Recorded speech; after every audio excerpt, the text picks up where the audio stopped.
Hey everybody, I'm Greg Sowell, and this is Why Am I, a podcast where I talk to interesting people and try and trace a path to where they find themselves today.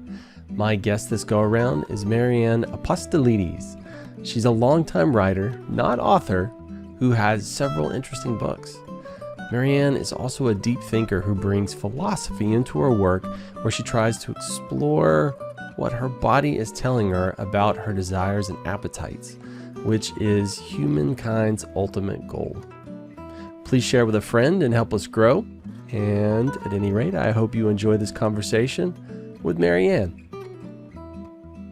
Marianne Apostolides, thank you for joining me on the Why Am I podcast. It is such a pleasure to be here. We shall see. We shall see. I used to be a wedding photographer. People would say, oh, you're doing such a great job. Someone was like, wait till you see the pictures. It's like, you gotta wait till it comes out. You never quite know. But you and I are strangers, and quite literally we're strangers. We've shared a meal, but other than that, I don't really know you. So you and I, let's take it back to the restaurant. We are in a Greek restaurant. It's 10 p.m. There's not a whole lot of people in there, but I am a chatty person and you happen to be sitting next to me. And so we strike up a conversation. We exhaust me really quickly, very quickly. I'm your typical boring American. And it is your turn to reciprocate. So Marianne, who are you? Wow, we're getting philosophical. We are in Greece after all. Going right to the big questions. I am a writer. I'm a writer of weird, experimental works of prose. And I write as a way to understand what the hell is going on with my body. I think a lot writing comes, its source is confusion. Its source is an intensity of disorganized sensation, and writing is a way to give structure and understanding to that sensation, to give it to language.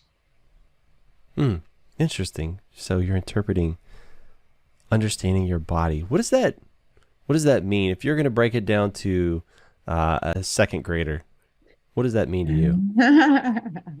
I mean, that's pretty much my understanding level of most things. So. No, I don't write for second graders. That's the thing. A lot of my stuff is in the sense that it's about desire, right? So an appetite. And so when you say, what does that mean? It means when you watch yourself doing and feeling things that maybe you, whatever the you is, don't want. So how is it that I can keep engaging in a behavior that I fundamentally, with every part of my being, don't want, and yet I keep doing it? And so, how is it that these different layers of the self can come into alignment?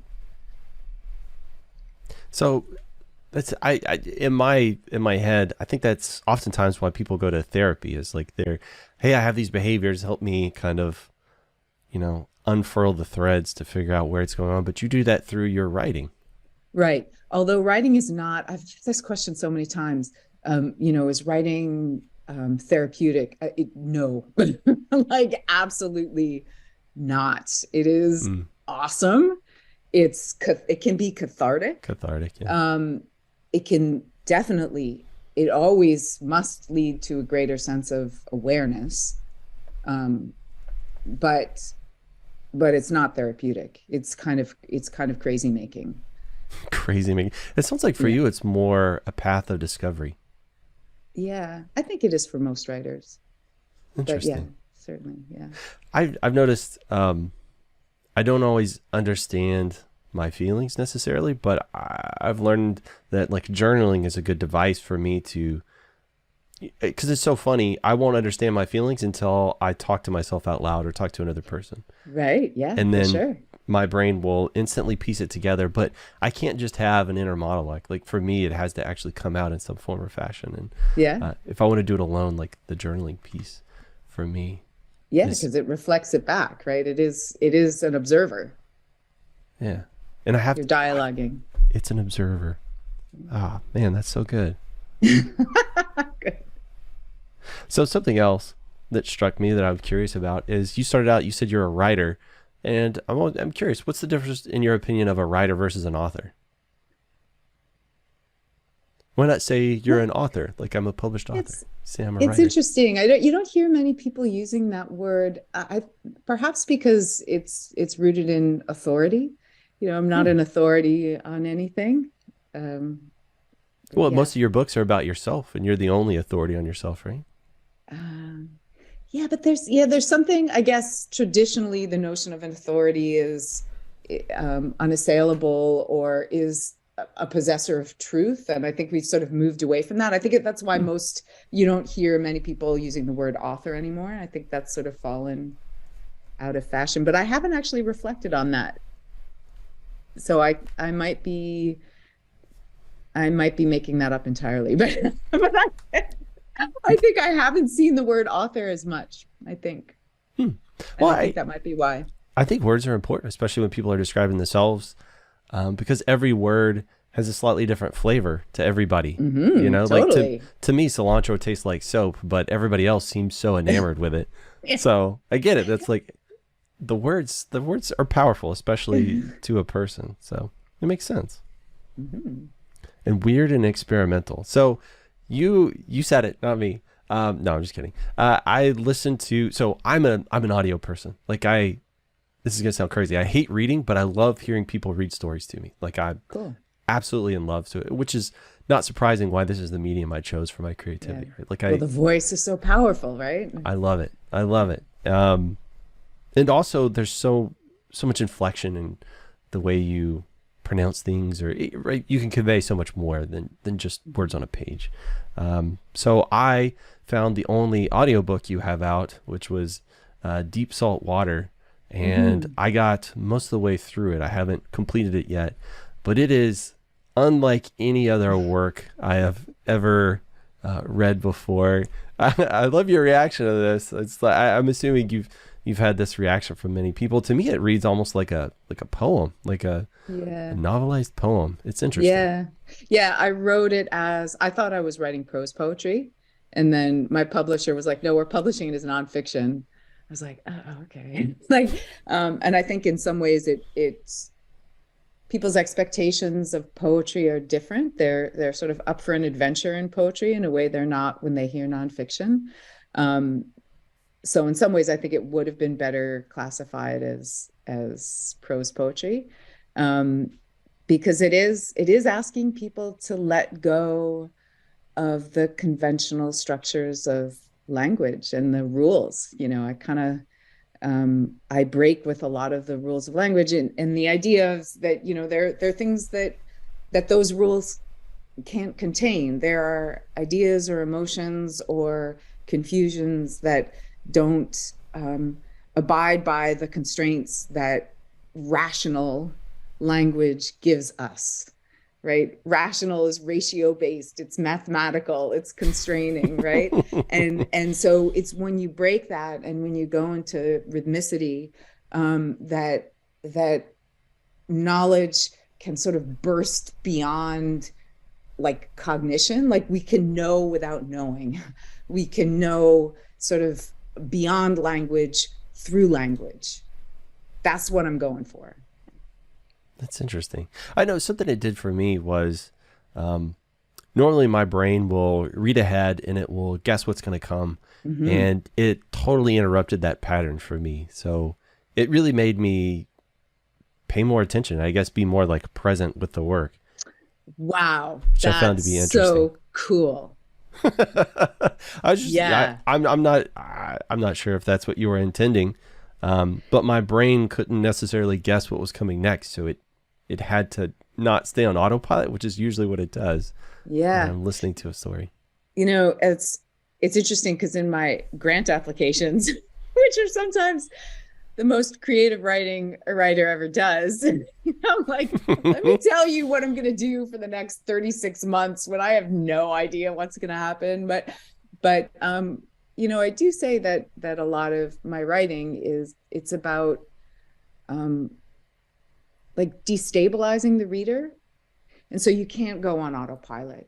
And so reading becomes much more of a physical act, Hmm. right? In the sense that you have to read with your senses honed, right? So you're not just reading with your brain, you're reading like it's like when you walk into a dark room, right?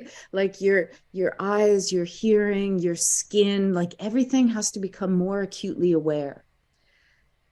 And that's what I want to do with my writing. Make you acutely aware. Is that what you look for in your books? Like when you want to read another author, is that the kind of thing you seek out as well? It is. It is. And so like there are books that I find not that interesting to me that I can understand like I can understand why they're so well crafted and why they're so well read and well reviewed and get prizes and um, but I really like the weirder stuff. And I read a lot of philosophy and I read a lot of poetry and you have to be aware when you read that stuff because language doesn't mean what it conventionally means. And so you're kind of guessing and you're grappling with the writer as you read and I Yeah, find that fun. Yeah. I find it interesting and Mm-hmm. different, and that's kind of what I'm always looking for, is like a new experience, something new to try. And that was one of the things that attracted me to you in the first place. Is I heard you on the Reframables podcast, and you were Mm-hmm. talking about your thoughts on the phrase "I love you," and you were taking a very philosophical slant. And so I hadn't, I don't know, I haven't met many authors or run into many authors that really weave in philosophy into their works, and I found it was really interesting because I love Cool. philosophy. Sort of feels like hypotheticals to me. It's like, you can go this way, you can't go that way, and it's up to you to decide which way to go. And I love problem solving and things like that. And so Uh-huh. it tickles these little parts of my brain that I Uh-huh. really enjoy. Yeah. Yeah. I mean, there are a bunch of us who work with philosophy in our writing. It's just, I mean, I find that it just like takes you to like a lower gear. Like you have to like engage really low down deep and in your thought, again, you can't skim along the surface. And so I find reading philosophy does that, and I'm Greek. We're sitting here in a Greek fantasy restaurant. It is my inheritance, I think, to just, you know, to just talk about the big ideas. Maybe it's all of our inheritance, but I mean, I think it is. I think that is the human inheritance, right? Hmm. That to think in abstraction and to sort of um, we do have these desires and fears that are base and basic that every animal does, but I think we also, again, as humans, we have a desire for goodness, Hmm. and that can run counter to some of these other drives. And so how do we hold ourselves as these embodied beings with these contradictory desires? I think I think everybody is capable of that sort of mental exploration. I don't think many people go down that path. I think it feels foreign and scary, and people want to cling to what's Mm. comfortable and understood. Mm. Or I mean, and sometimes it's just what your life affords you. I mean, in the sense that like I've chosen to, as a writer, I've chosen to live this life where I have to live inside of those questions. Hmm. Right. And some people just don't have the luxury of entering into those questions. So, for example, I was really, my second book, it was the third published, but it was the second book that I wrote, is about my dad's childhood in Greece during the Second World War and the Greek Civil War. So there was a Greek Civil War that sort of overlapped the Nazi occupation, and it was Hmm.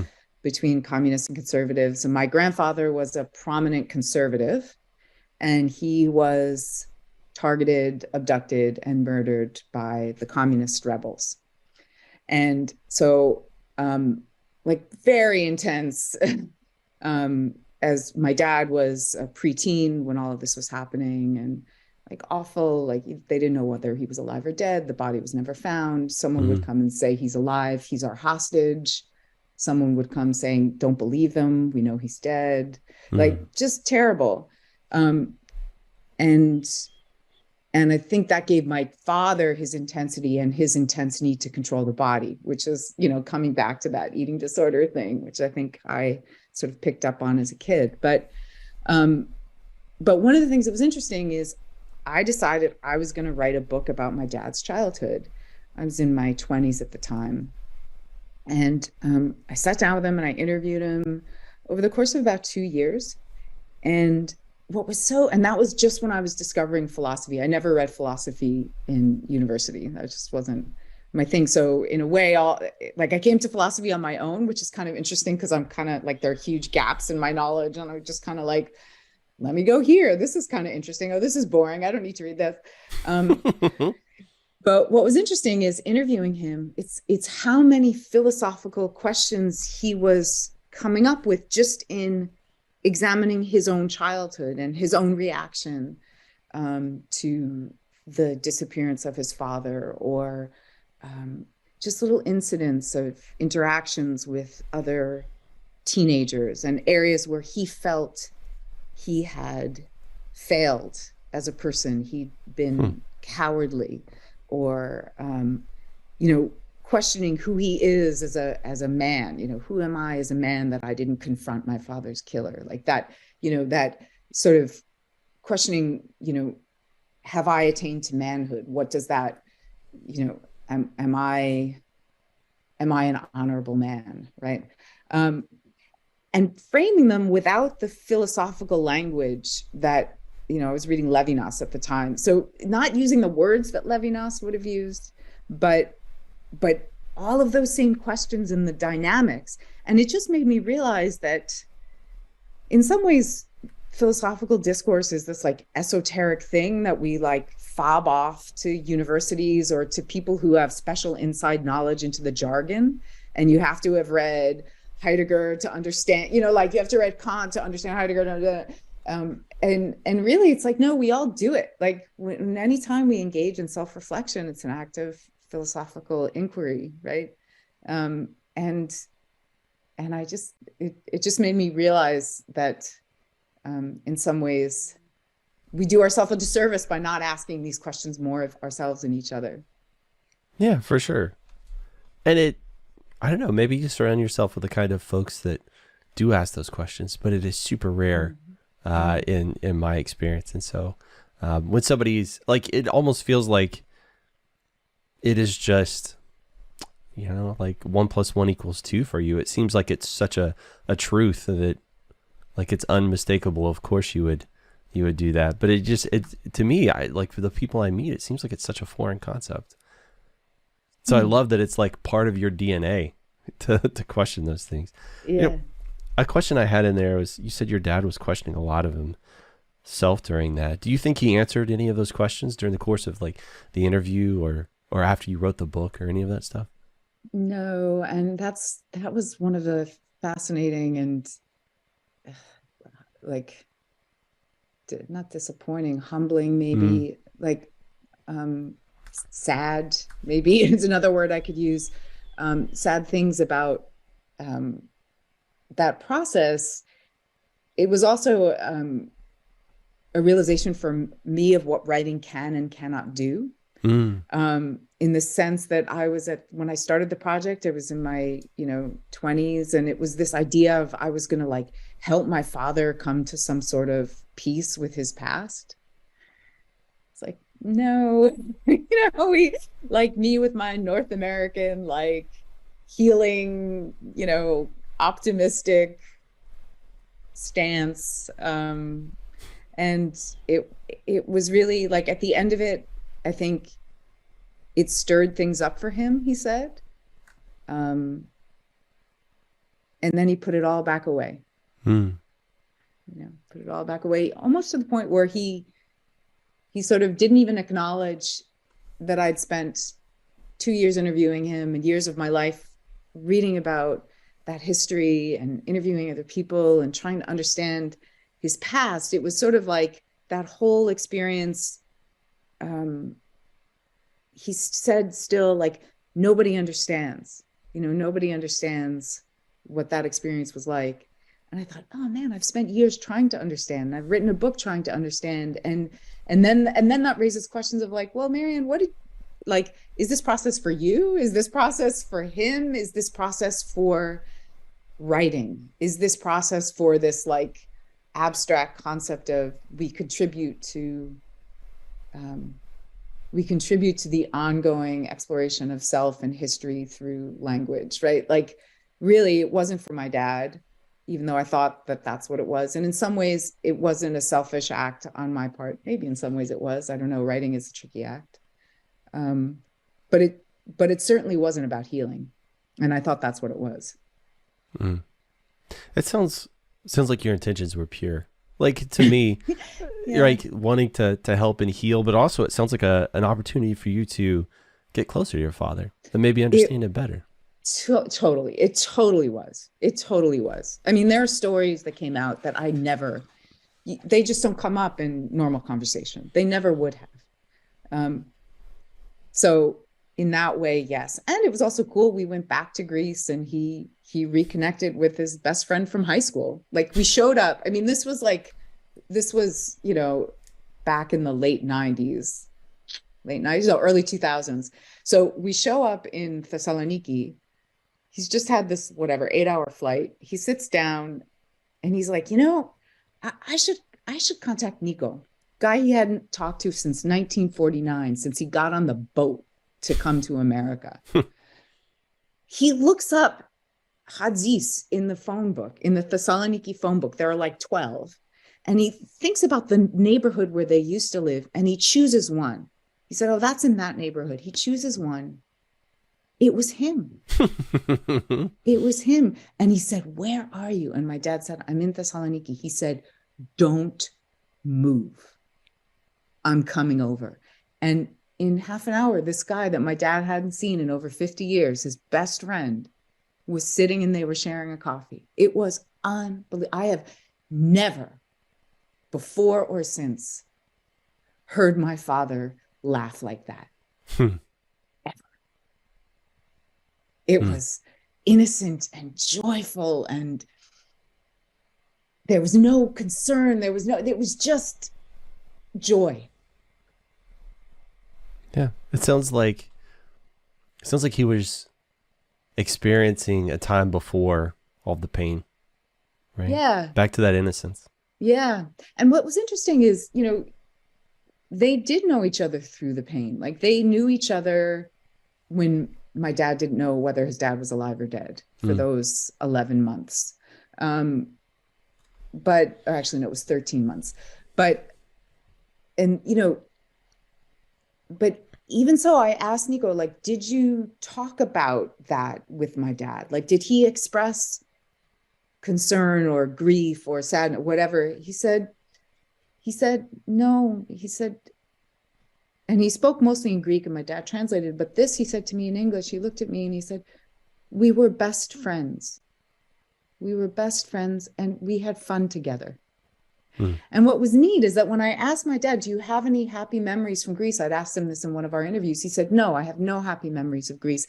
And then we go there, and with Nico, they talk about, oh, do you remember the time we went swimming and then we got caught and we ended up walking through the fancy part of town and all the women were looking at us in our bathing suits and they're laughing, right? And what was cool is that, like, that memory was totally erased from my father. He never would have. And as soon as Nico was there and he said it was like, recovering who he was that he denied could ever have been. I wonder, because I've seen before, some people will suppress, right? That's like, that's a part of my life that brings up, while it might be a good memory, it's also attached to some really bad memories. And so when I think about them, it triggers those bad memories. I don't want to feel those feelings. And so they just squash it so far deep down that it goes away, floats away, like a feather on the wind sort of thing.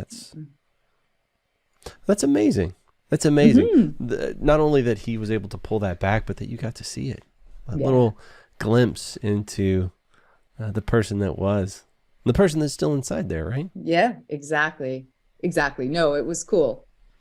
It was very cool. But to go back to your thing about saying your intentions are pure. I mean, yes and no. Like, I think most writers who work from real life, whether they publish it as fiction or nonfiction, and I often sort of very intentionally blur that boundary. I sort of dance right on the border there, and I don't know where I fall. Oftentimes, I don't abide by those categories. I kind of ignore them, but or I don't ignore them. I'm conscious of them and consciously smear them. Mm. But the interesting thing, and I think a lot of writers feel this way, is you are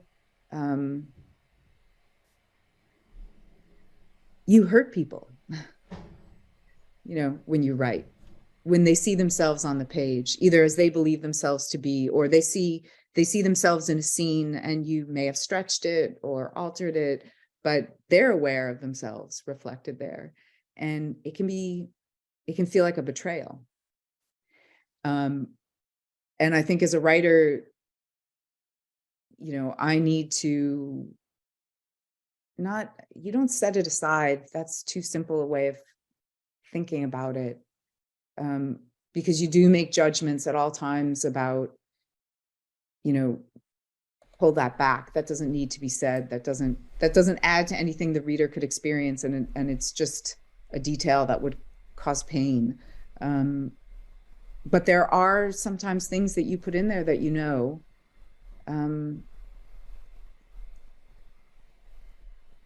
affect a human being off the page, and you do it because it's in service of the writing. And that's something that a lot of writers just have to hold. So do you feel like you moderate or censor yourself a lot, or do you think it's just something that is kind of always in the back of your mind to be conscious of? Yeah, moderate is a better word than censor. I don't think it's censoring so much as it's also learning. And I mean, I've been at this game for a long time, right? Like, I've been writing for over 25 years, but it's knowing how to give it to the page that isn't as expository, or that shows, a depth of understanding of the other person, so it doesn't feel so flat and stark, and so there's not a meanness in it or a yeah. So whenever you put it on there, I mean, obviously you're not in the other person's head. So when you're describing a scenario, or you're putting something on the page, it's your feelings, it's your thoughts, it's from your viewpoint. So is it that the other person feels that it's a misrepresentation, or maybe that they didn't realize how much that hurts you, which in turn hurts them? Like, which do you think it could be either of those things. It could also just be, this is my intimate life, and here it is. You're putting for people to see. It's fun. Yeah, that's it's called boundaries. It's a new word I'm learning. Yeah. I don't have any, but I realize much of the rest of the population does. And like my wife definitely has very strong boundaries. Maybe even fortress walls, as one could say. And so it's you just crossed one by saying that.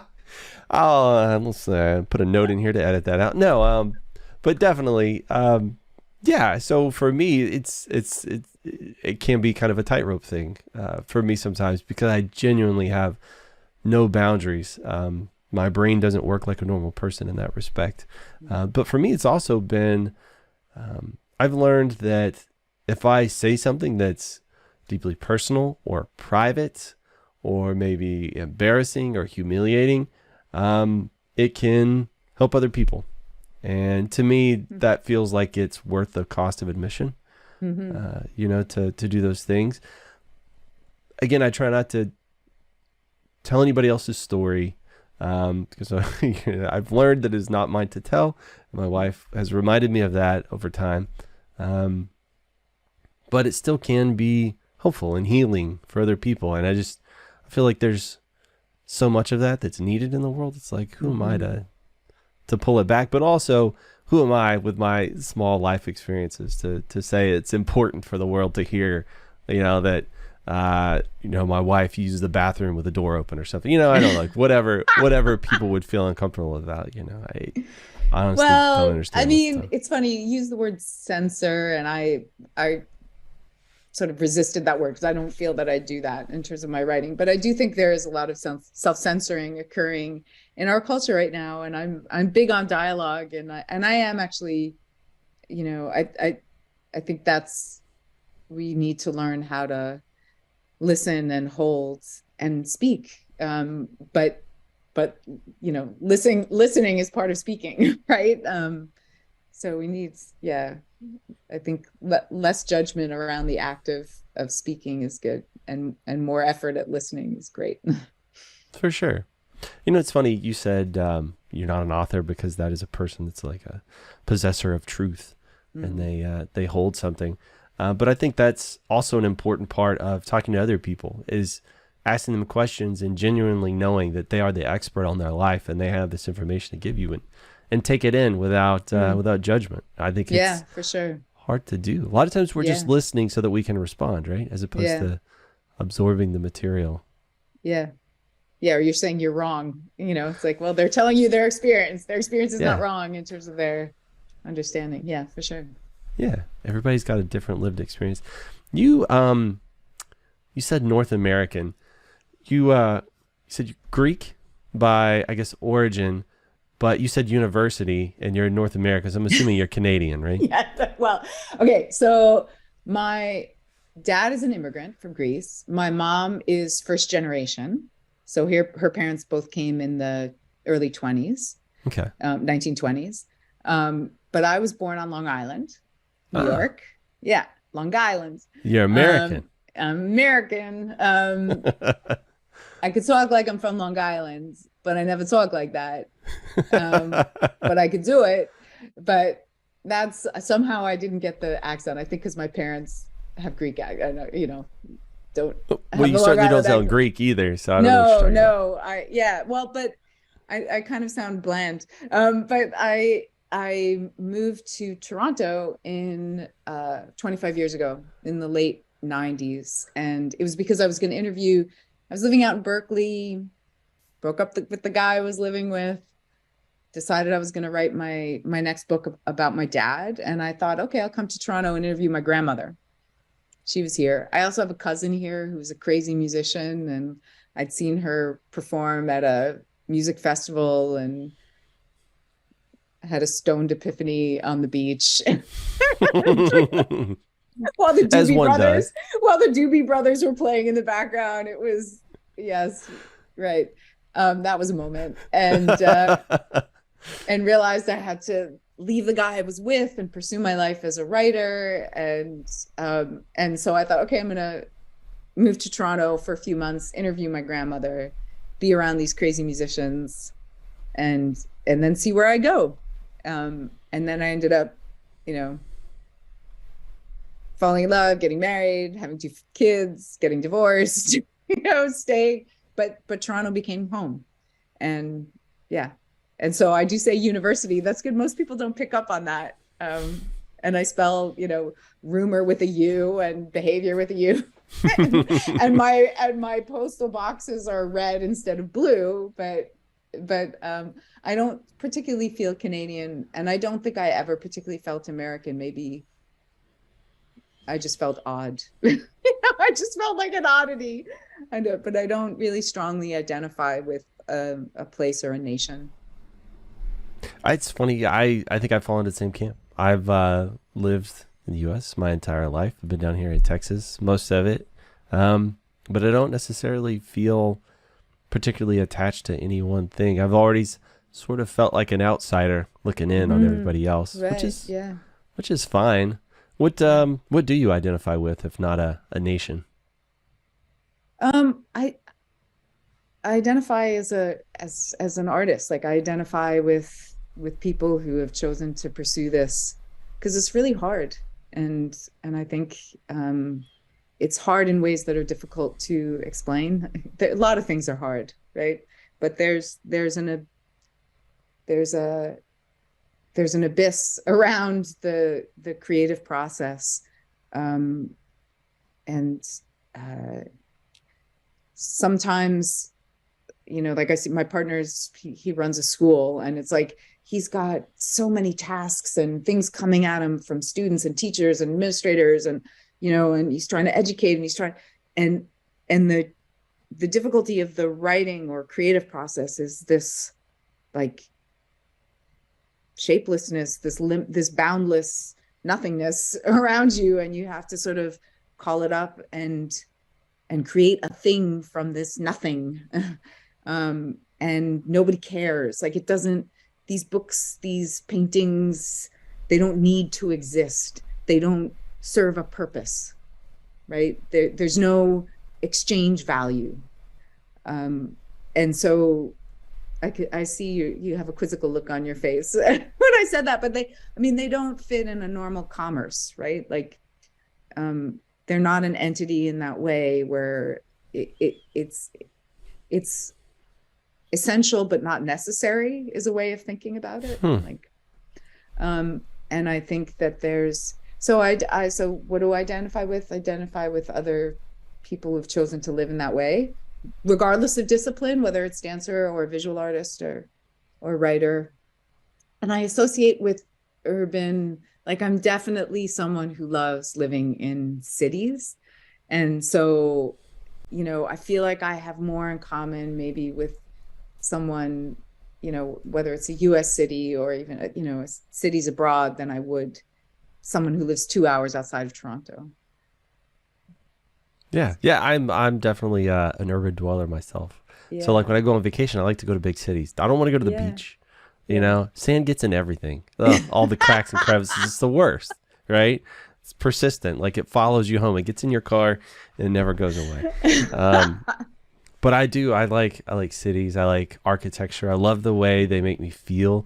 I went to New York for the first time in like 2018, and I don't know. It felt alive, like this thing, the structure. It felt alive. So I remember when we first got there, I put my earbuds in and I turned on my music so that that's all I could hear, and I don't know, like the whole world was moving to my soundtrack, and it just it felt right and real, and I was like, yeah, man, like it was alive in a way that I'd never seen anything before. And like you could almost see the city breathing, right? Like it just, I don't know, it was for me, and it's surrounded by this mash of people, and each one of them was somebody who could potentially tell me something that would change my life. That's just, there's so much vitality, interesting, right? It was amazing. So I'm definitely on board with that. Cool. But you said books don't serve a purpose, and you got kind of hot, you got kind of heated there when you were saying that, like it was real and visceral. And I'm curious why, because obviously it serves a purpose for you, right? You it's important, it's your art. I was talking to another kind of author, and they were saying that you don't get instant feedback. You toil in darkness for a couple of years or whatever, and then you put something out, and you might hear feedback at that point. But well, he also said publishers are the worst. Like the feedback from your editor or whatever sometimes is not great. But I'm curious why you would say writing doesn't serve a purpose. Well, you also said it's not essential, but it's necessary. And that's going to break my brain. I'm going to have to think about that for a while. Yeah. So it's not necessary, but it is essential, I think. Not right. Like, necessary. Like water is necessary, food is necessary and also essential. But, I during COVID, that idea of essential services, and then we didn't have any art events, and I remember I tried to get art events going once we knew we could have stuff outside without transmission. I tried to get different, like the city of Toronto on board, or different artists on board to like do hyper local arts events in public parks and like make it fun, like have whatever, like hula hoops on the ground 6 feet apart or with a diameter of 6 feet or what, or whatever, like, but just call people together in this time of shared anxiety or mourning either the death of people you knew or mourning the life that we were taking for granted and was suddenly had just slipped away from us in like 2 weeks. What just happened? And because to me, like that coming together of people in expression, whether through music or movement, that is essential, right? So one could argue, well, it's not necessary. So the grocery stores were necessary, the hospitals were necessary, but we called them essential services. Yes, they're also essential, but I thought so was art. You know what I'm saying? Like, it's a distinction between necessary and essential. And my writing isn't. It's not. I mean, it doesn't serve a purpose in the sort of in the economy of life. It is there because that's because it's what gives meaning, but that doesn't mean it's necessary in any kind of I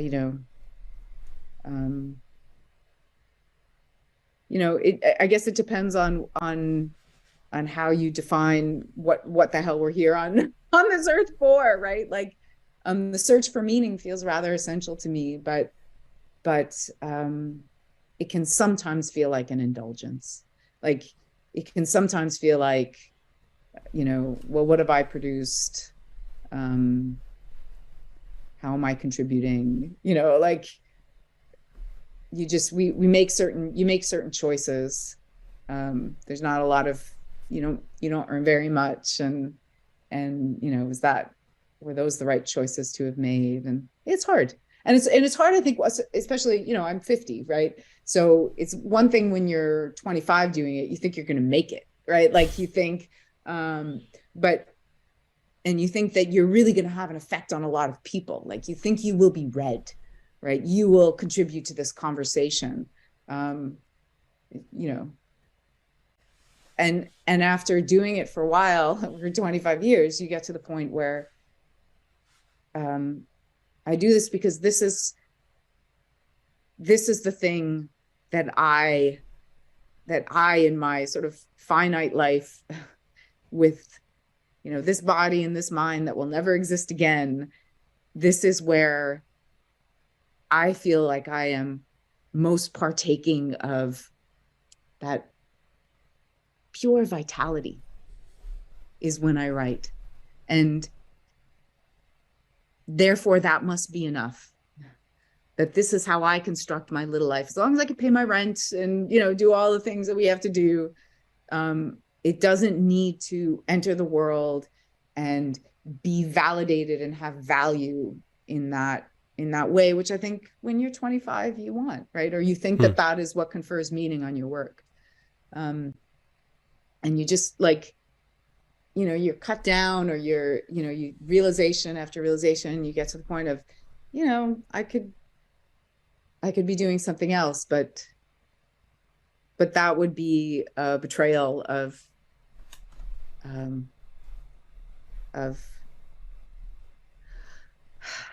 well, that would be a betrayal of my essential self, and what the hell's the point of that? So it's funny.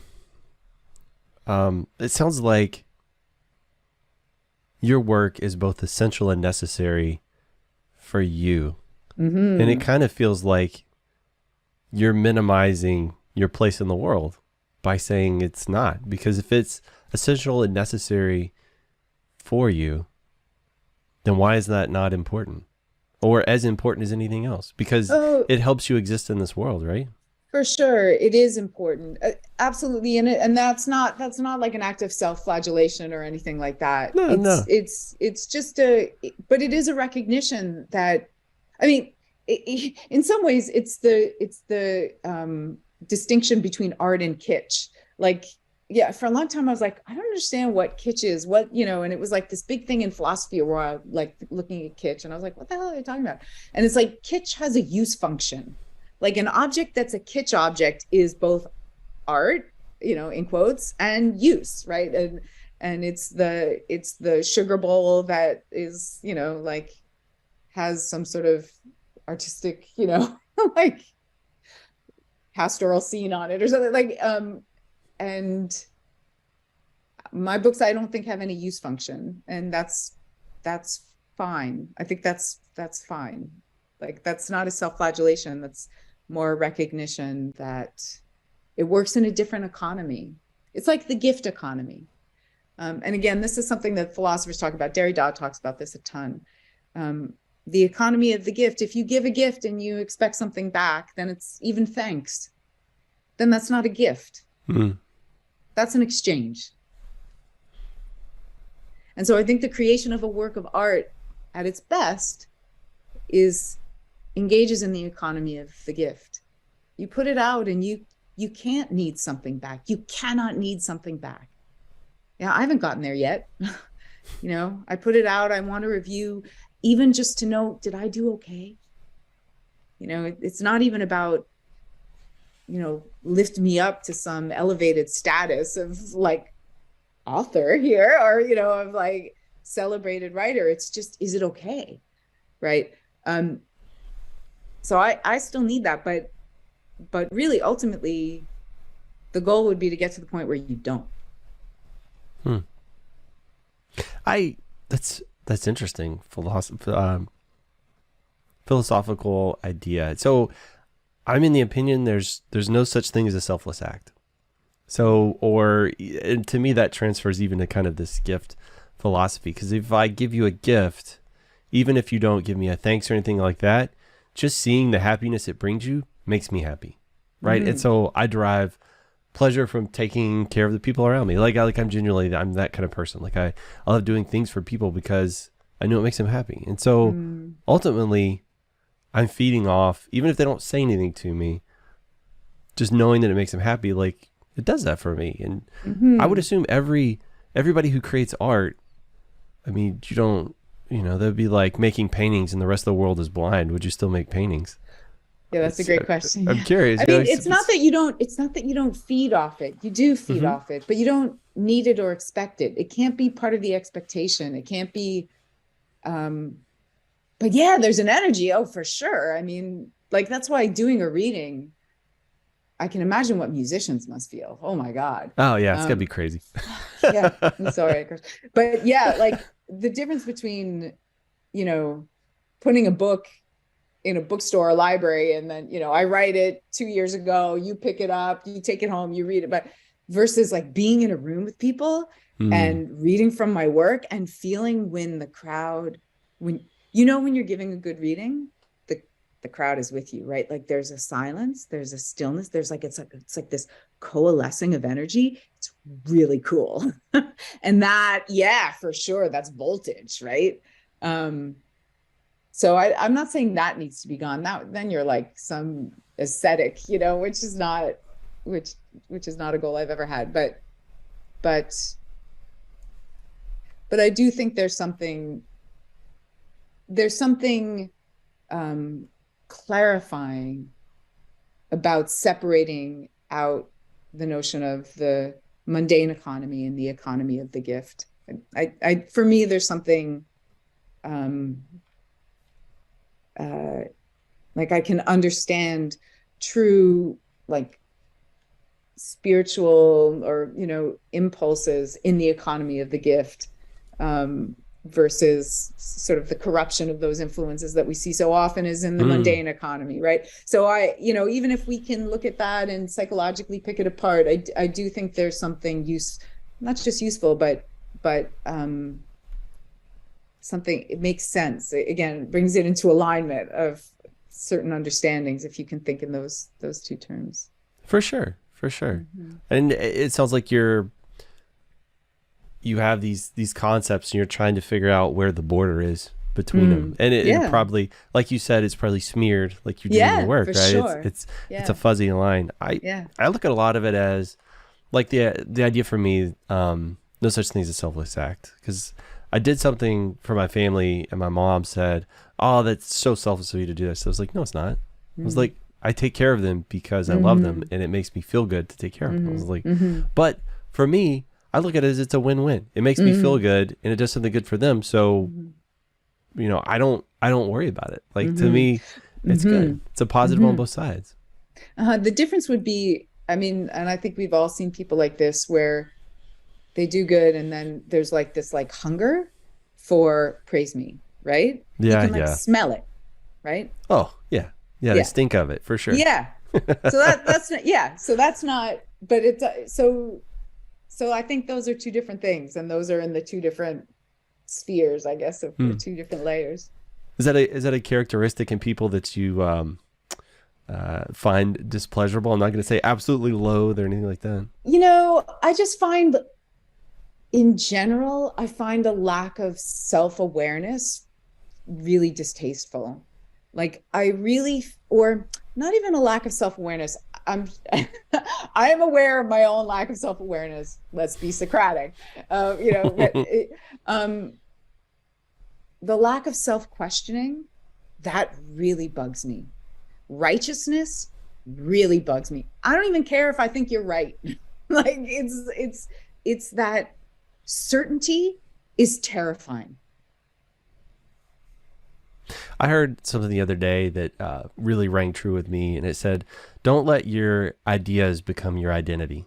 So people just, they have this idea, and you can translate to many things, you know, whether it's religious or political or whatever it happens to be, that becomes your identity, and you become so entrenched in that it could, you know, that's unassailable. And to me, you're doing it wrong. Like if you're the same, like I've said before, if somebody sees me and says, oh man, you never changed, that's the biggest insult they could probably ever pay me, because I want to always be growing and changing. Learning, yeah. But, you know, I was thinking about, like, just kind of in my brain, digging into the people that crave that so much. What I don't like about it and what it does to people is certain people want that so bad that they will bend and morph to whatever the algorithm dictates. Like whatever gets them more views, more likes, all of a sudden they will do this.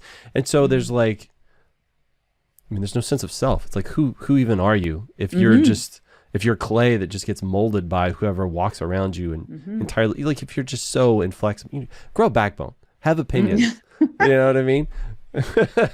But, you know, having said that, if you ask me what I want to eat for lunch, I will have no idea. Right. So it's like, you know, I'm kind of, you know, I'm no one to talk about that, but really, you should have bread. You should have bread with feta cheese, crusty on the outside, moist on the inside. I would love to say that. Right now, I'm trying to drop a couple of pounds, so I eat a ton of celery, and I just call it Sad Dad, because it makes me feel so. It's like eating hairy water all the time.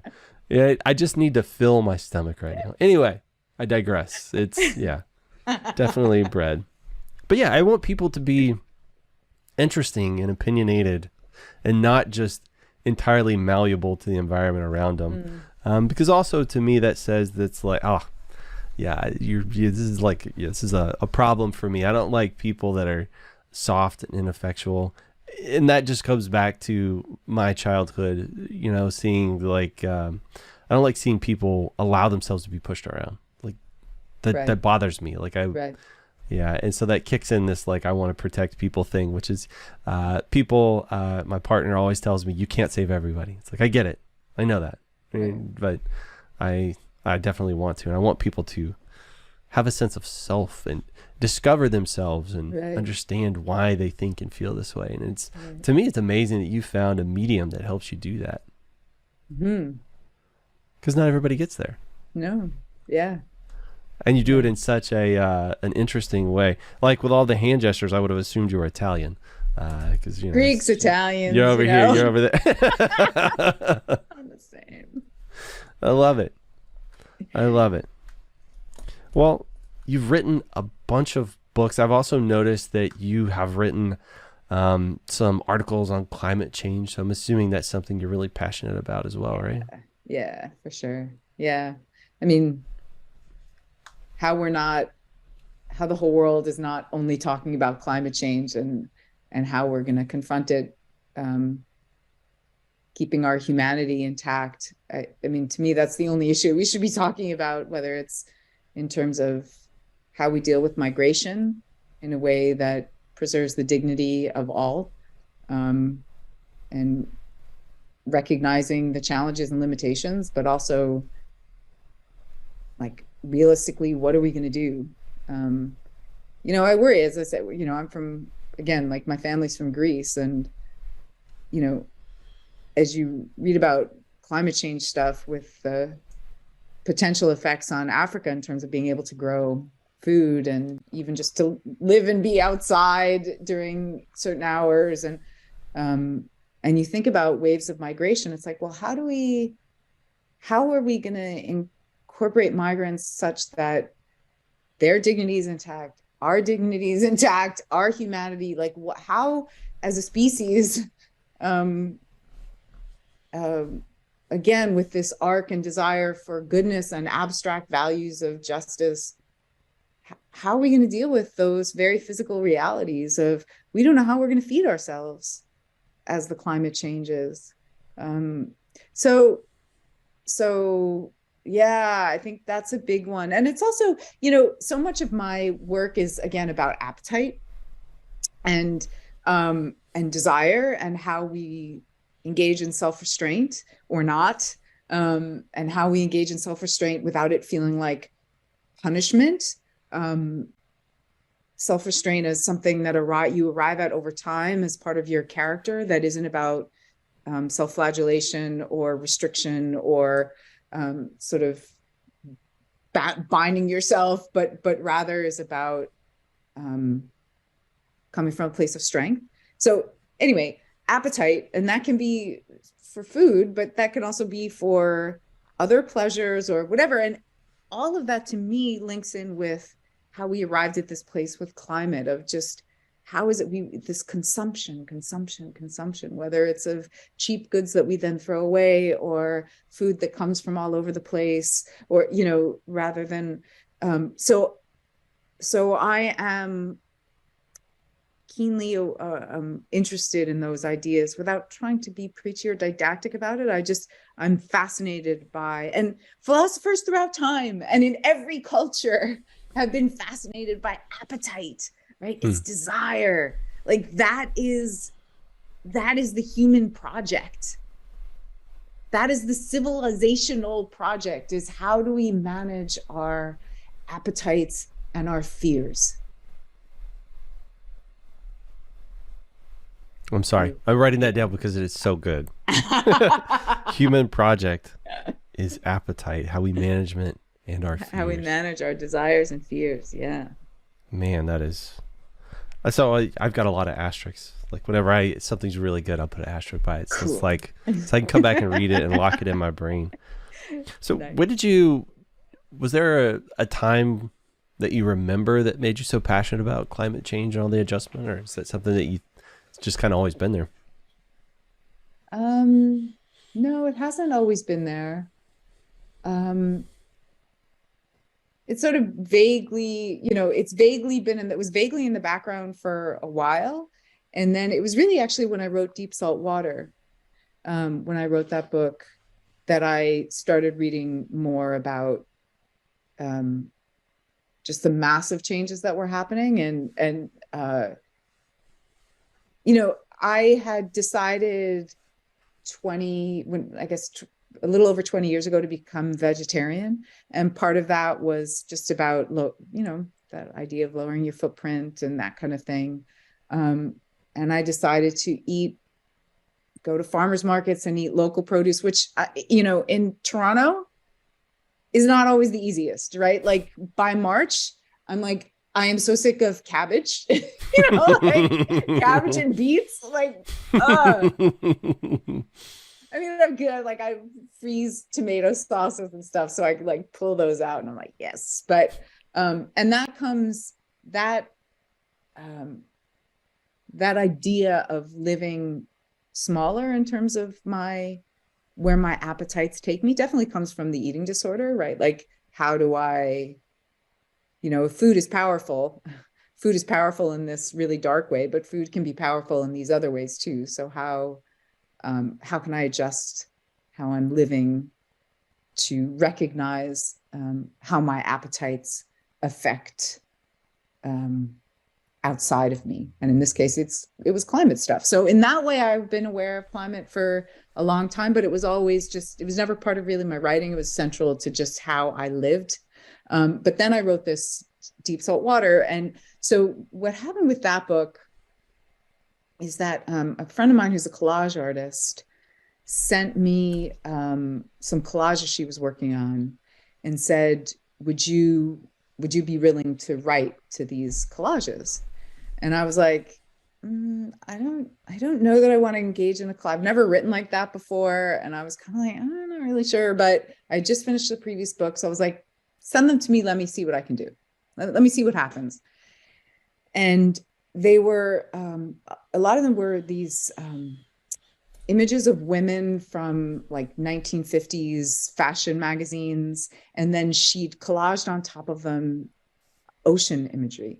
So you'd have it, and I would print them out and go for walks in my local park, just holding them and looking at them and putting them away and thinking.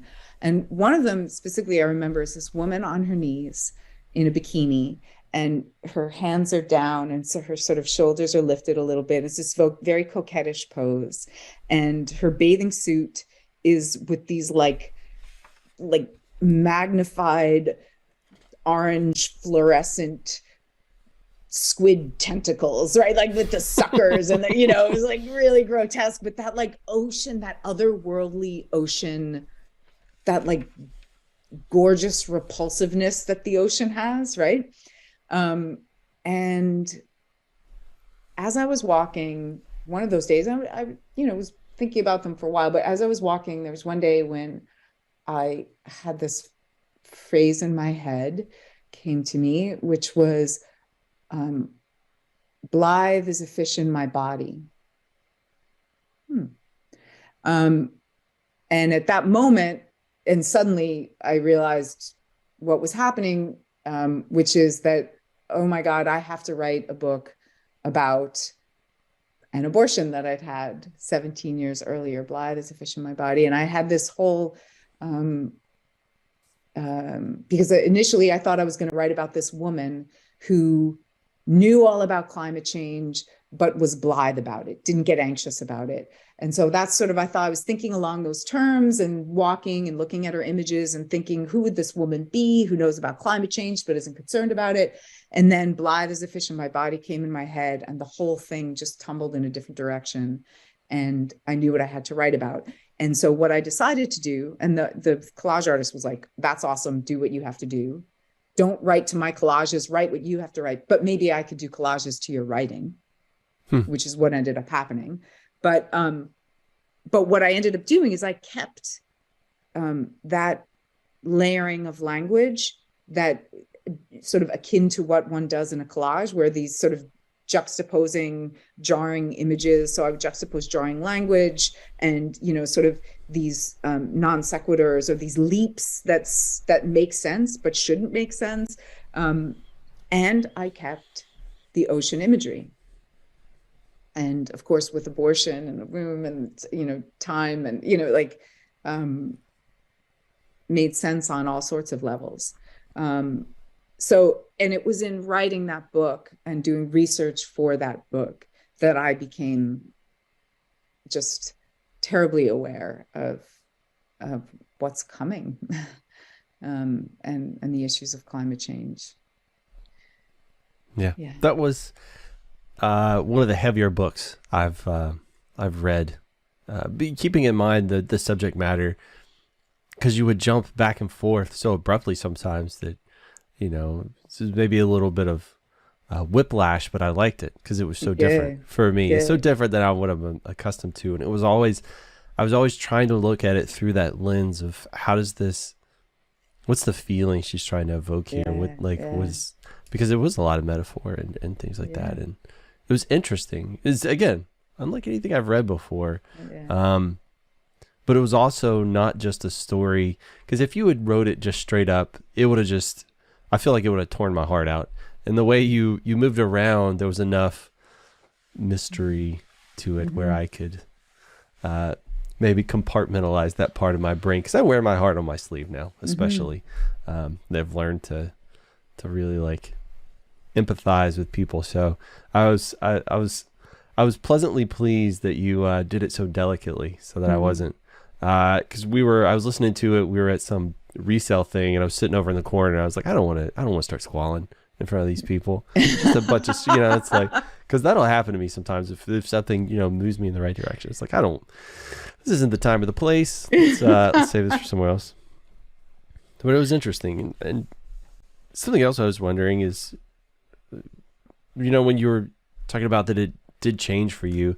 So you do have a couple of kids, and you kind of referenced that in that work, but I was like, is this just through the lens of the aborted child and who they would have become? So it was like kind of me trying to figure that out. But also with the climate change thing, it made me curious. Did having kids change your relationship with your views on climate change and how important it is? I don't think so. I think I would have come there.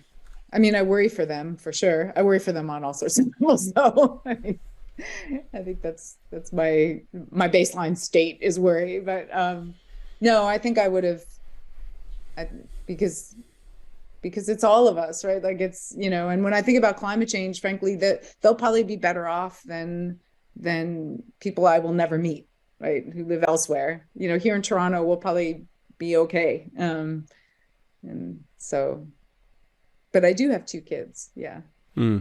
Yeah. Those are the best and the worst. That's what I always say. It was like, kids are the best thing, except when they're being the worst. And, I heard somebody say one time, and it was probably the best description. They said, having kids is like taking your heart out of your chest and telling it to go play in traffic, because it's just so out of control and obviously in a world where we genuinely control nothing. You want to protect those things dearest to you, but you can't. Such is life. That's right. My goodness. Well, you kind of hinted around it a little bit, but I know you had an eating disorder, and I feel like that's something that somebody struggles with forever. That's not something that goes away. But I think when I was digging around, I saw you were maybe trying psychedelics to sort of work on that. Or am I crazy? No, I did. And in fact, it's funny, my first book, which is a book about my eating disorder, which I wrote when I was in my early 20s, I write about having done MDMA when I was bulimic and what a turning point that was. Really? And I got slammed for it. That's in my first book. I got slammed for it. And like reviews, there was a review in the Journal of the American Medical Association, and they were like, do not recommend this book to your clients. She mentions doing ecstasy, right? And even though it's like it's like a 3-page scene in a full book, and I have all sorts of caveats about drug set and setting and all of that stuff. But I said, nonetheless, to be true to my experience, like I have to say why this was profound and why it was a turning point for me. So, my first job out of university was for, it's now called the Drug Policy Foundation. It was part of George Soros's Open Society Institute, which is now called the Open Society Foundation, but which is this philanthropic arm of George Soros, who's this huge financier, and he established a philanthropic arm to look at issues that society was avoiding. And one of them was drug policy.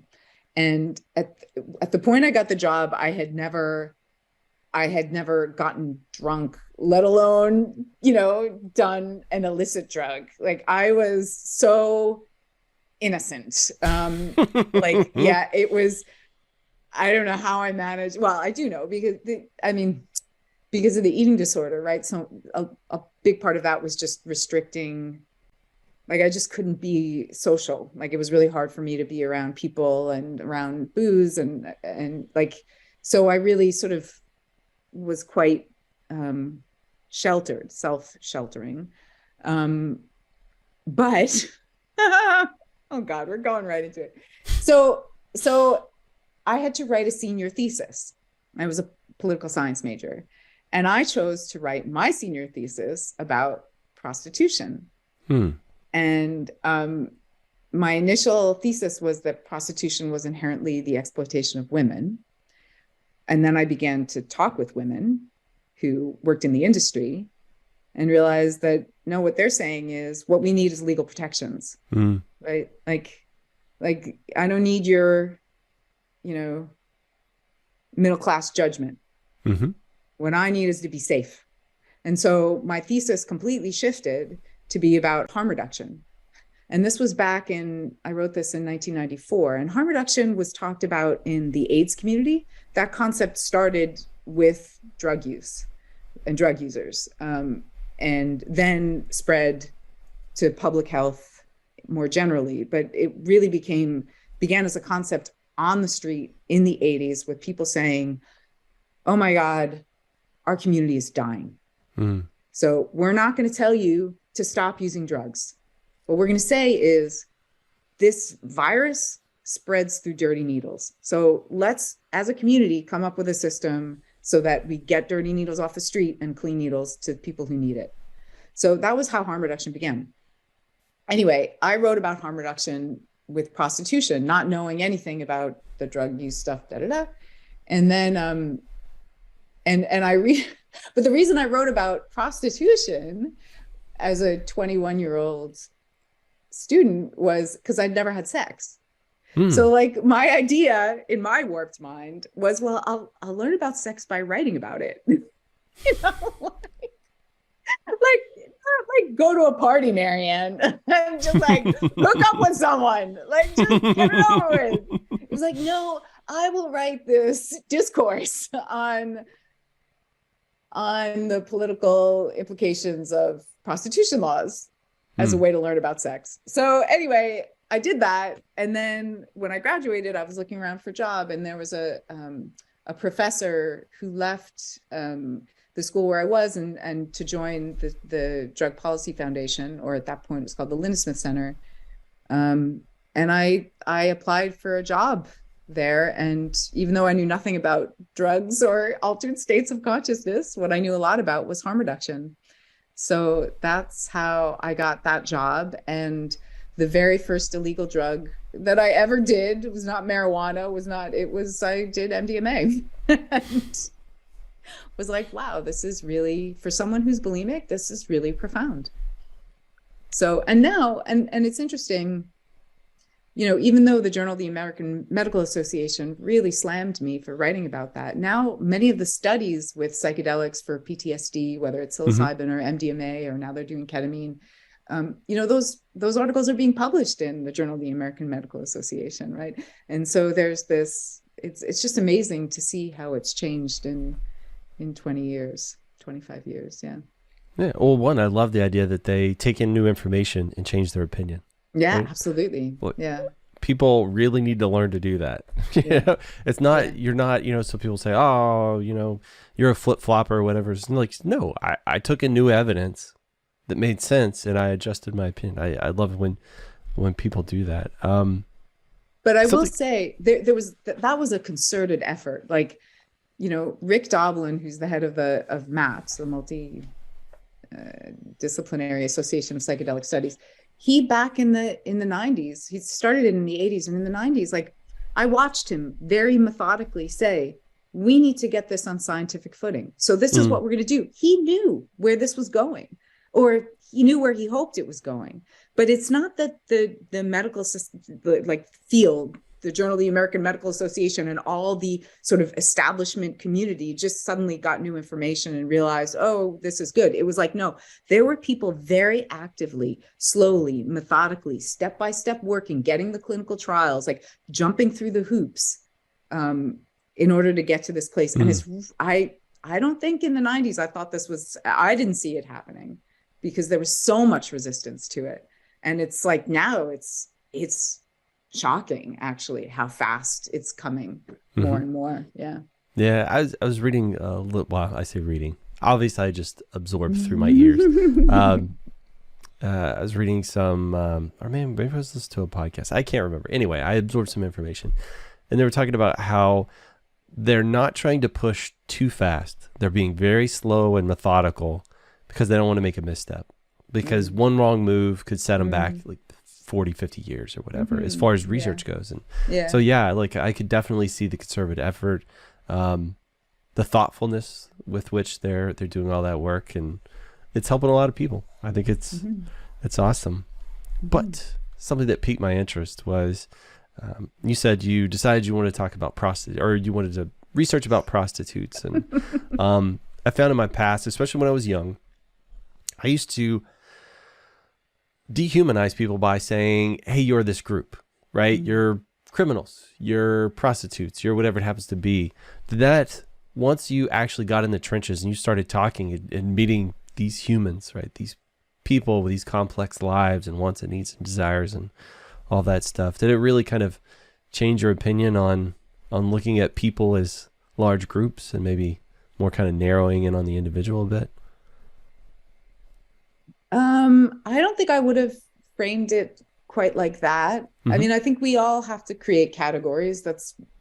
Otherwise we could negotiate the world, right? Like we need to have broad understandings and then enter those broad categories and see how different they are. Otherwise we can't talk about it. We can't form ideas about anything without that. So, but your understanding of what leads people to choose to be prostitutes, that got way more complex, or what the experience of those people. And I was looking only at women, which is obviously only one subsection of people who get paid for sex. But yeah, it was way more complicated than I understood it to be. And their relationships to their bodies was way more complicated, but it's also more complicated than those who say, that sex, that women choose to be prostitutes because, like one woman said, oh, I make more money than I would cleaning toilets in a hotel downtown. Cause I went to Nevada. So so outside of Reno, there are a lot of brothels and legalized brothels, and they would say, well, I don't want to work in a casino downtown cleaning toilets, right? This has more dignity and all that stuff. And so you'll often hear that argument being made, but I think it is more complicated than that. And some women did express that it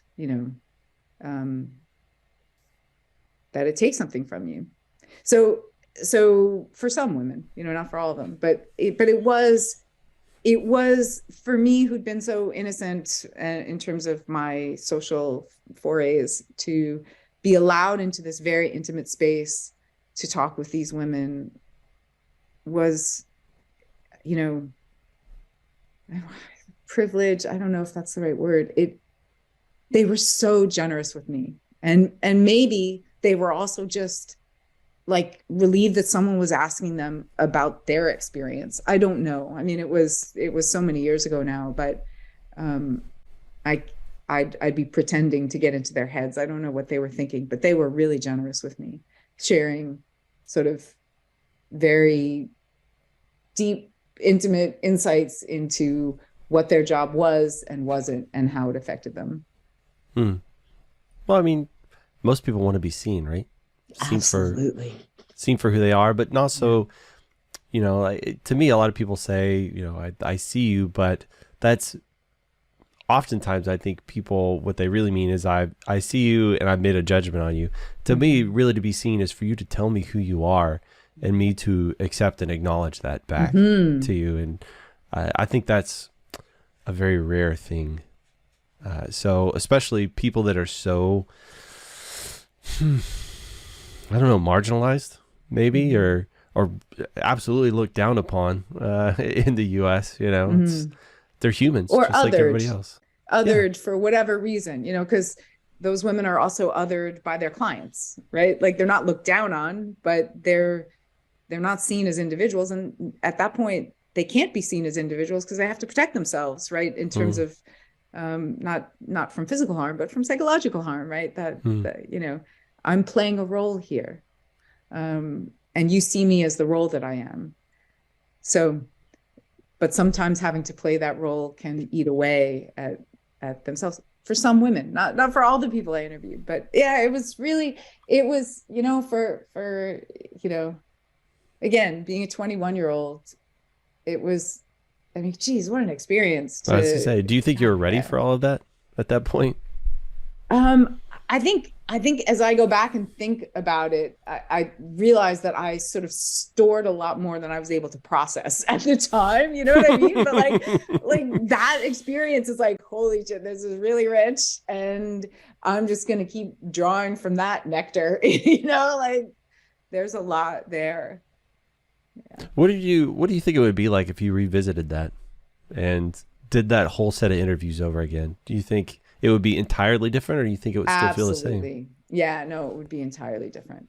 It would be entirely different. And in some ways I can't do it now. I'm, you know, 50 years old, and, you know, to have been younger than them, most of them, right? There's an innocent, right? Like I arrived with such innocence. Mm-hmm. And if I were to go now, the power dynamic would be utterly different. And the other thing is there aren't that many brothels left. A lot of it has gone online. So it's all, there are a few, but it, you know, there used to be a lot more, and each one had, I mean, it was really the Wild West. Like, you know, you had the ones outside of Vegas and outside of Reno that were bigger, but then you'd go up to like Winnemucca or Carson City or whatever, and they're trailers in the desert, you know, and you'd have like 3 trailers near each other, and this one was talking about this one and the unicorn poster on the wall of the madam of this one, and it's like this really petty little, you know, just wild, right? And a lot of those are gone now. So I don't, you know, and so much of sex has gone online, and people paying for sex, and yeah, it's a weird world, man. It was a weird world back in the 90s, and I don't know anything about this other world, but I think it's equally weird. Yeah. Do you think there's anything you could do that you could go in with those innocent eyes again that would be like really interesting for you? Wow. Like if you could pick anything, like I'm going to research this thing and I'm going to immerse myself in it. Do you feel like there's anything? Oh, there's tons, sure. I mean, even just going abroad anywhere, right, is that experience, to really ask, like, oh, how does your family structure work? How does your ritual work? How does your dancing and music and food, and, you know, what does all that mean for you here in this culture that's so different from what I've grown up with? So for sure there could be, but that wouldn't be replicating something that I had already done, right? I think the thing that would be impossible is because I already have the knowledge of me being so innocent. I can never be me again there. You know what I mean? But yeah, but that is a good question. Yeah, for sure. I've always wondered, like, so for me, meeting people in new places and new environments, new cultures, backgrounds, like all that stuff, it does super fascinate me. But it also makes me wonder, why don't I approach the people around me with that same enthusiasm? Like I don't know. It just, they feel, you know, just like normal. Maybe, or I'm just accustomed to them. I wish I could, and I am still I'm getting better at it, being just as inquisitive of the folks around me that I see pretty often. It's so funny, I'll sort of slip into interviewing them like they're on a podcast. Yeah, for sure. And nobody's said anything to me about it yet. But it's curious because sometimes we just get so accustomed to seeing the people around us that we don't really think about them as new and interesting things, you know, especially those people that the secrets that you get in trouble for telling that you're not supposed to tell, boundaries. My wife, I've been with her for 25 years. This November, like last November was 25 years. Amazing. And I just recently learned a bunch of stuff I had no idea about. And it's like, I need to be more inquisitive. There's so much